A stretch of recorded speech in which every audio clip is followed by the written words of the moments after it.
everybody. Welcome to Katie in the Morning. I'm Katie Page, Director of Member Relations at the National Association of Healthcare Assistants. And today's a very special segment of Katie in the Morning to me.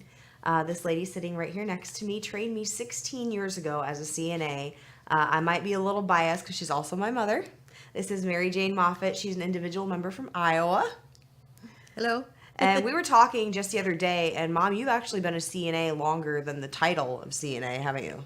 Yes. And I forget the term. There's a term you used that I'd never heard before that they called CNAs before there was a certified nursing assistant. Senior companion. Senior companion. So what, in your perspective, what has changed? I'm not going to put a number out there because I don't want to get hit by my mom on TV. But over the years, what has changed in the industry itself that you, like the big changes? The politics. Like the rules and regulations? Yeah. Well, back then, you used common sense, you used logic, caring. We did a lot of, I guess I call it touch therapy, where it was okay to hug people and give them a kiss on the cheek, where now they frown on that. Okay. And you've worked, like I said, she actually trained me almost 16 years ago as a CNA, and you were working the overnight shift back then, and still today you're working the overnight shift. But over the years, I mean, we worked together at a Good Samaritan Center. We worked together at a Hawkeye Care Center. So you've worked a lot of different shifts. Yeah. So is there a reason why you lean towards the overnight shift? Well, at the time I certified, I had a 4-year-old, a 7-year-old, a 9-year-old, and a 10 or a 12-year-old, and it worked. Your father was home at night. I worked at night. I got home in time to take you to school, and I could sleep a little during the day. Okay, so I've gotten a lot of advice from you over the years. I mean, everything from pad positioning to putting ointments on the pads so you're not wasting any of it off the glove. I mean, anything you can think of, I've pretty much got advice from you on, both personally and professionally. But to the new CNAs that are coming into the industry now, if you had one message to kind of send to them, like advice-wise, what would it be? Hang in there. It does get a little easier as you work through it. You have to find your own groove.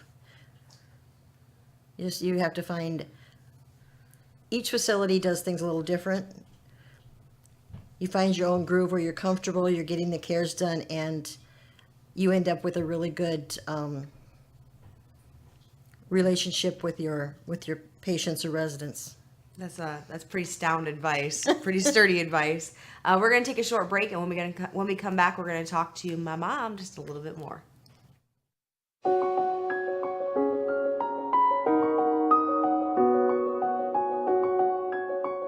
Join us as we honor CNAs with your host, Lisa Sweet.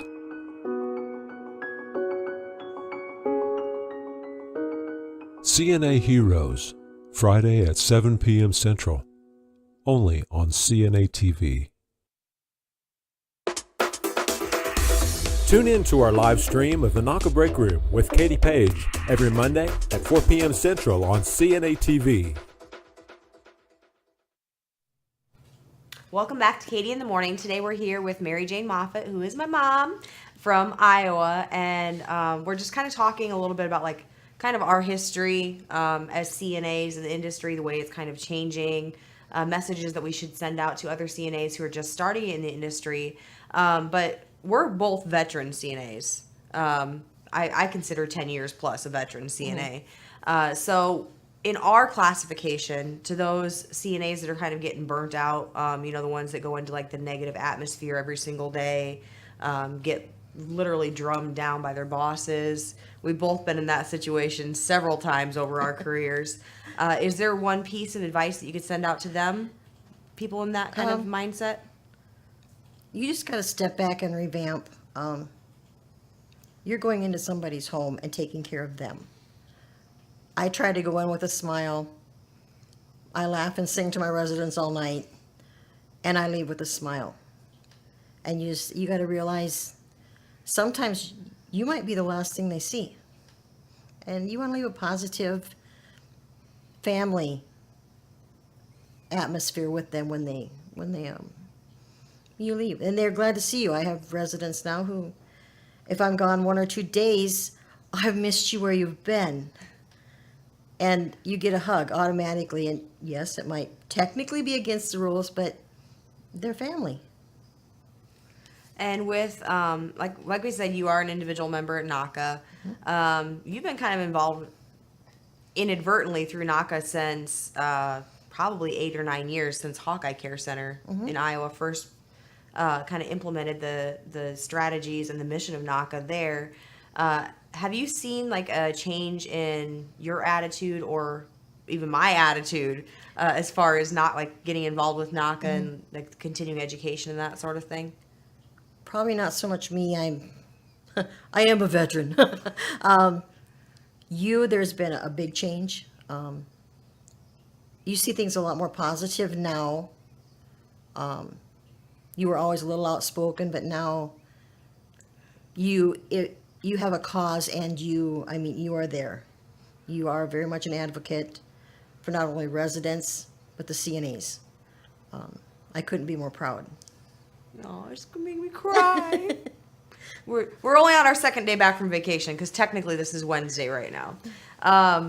But with the continuing education, and you kind of started and twiddled a little bit in the preceptor course so far. I know because I grade your essay reports. But with the kind of the mission of NACA and the way it's driven towards CNAs rather than like residents' rights or that sort of thing, did you ever, like before Hawkeye Care Center and getting to know NACA through them, did you have any idea there was an association for CNAs out there? No. In the years that you've been a CNA, there's been no. Well, I worked at Good Sam for 8 or 9 years before I moved north to Minnesota, and then I worked at Good Sam up there, and when I moved back, I joined the Hawkeye. Good Sam is a very big organization, and they have their own preceptors. I was a preceptor 4 years, and I came back down here, and I was a trainer, not a preceptor, for a while. And I still do consider myself a preceptor because I do still train people. But I've never, like I said, I've twiddled in it a little bit through NACA. But I guess you cannot teach an old dog new tricks on some of these things. I agree with you. That goes back to the story that I was telling them when I first got introduced to NACA through Hawkeye Care Center. When they told me they were sending me to the preceptor course in Des Moines, I'm like, well, they're not going to teach me anything I don't already know. But if they're going to send me to Des Moines for 3 days on vacation to sit through this class, I'll let them pay for it. But since we're talking about the preceptorship and the mentoring, I got a lot of my training skills from my mom, actually. Watching her mentor, watching her precept throughout the years, just kind of getting that relaxed, comfortable flow. And that's one of the things I wanted to compliment you on work-wise is a preceptor is somebody that makes you feel welcome and comfortable in your working environment from day one. And that is probably one of the things that I respect about you most in our work atmosphere is whether you are relation or not, which I must admit, my sister's here too, and we might actually get her in another segment. She hasn't been warned yet, but both of my sisters are CNAs. My mom's a CNA. I have several cousins. My Aunt Maureen is a CNA, so I come from literally a legacy of CNAs before me.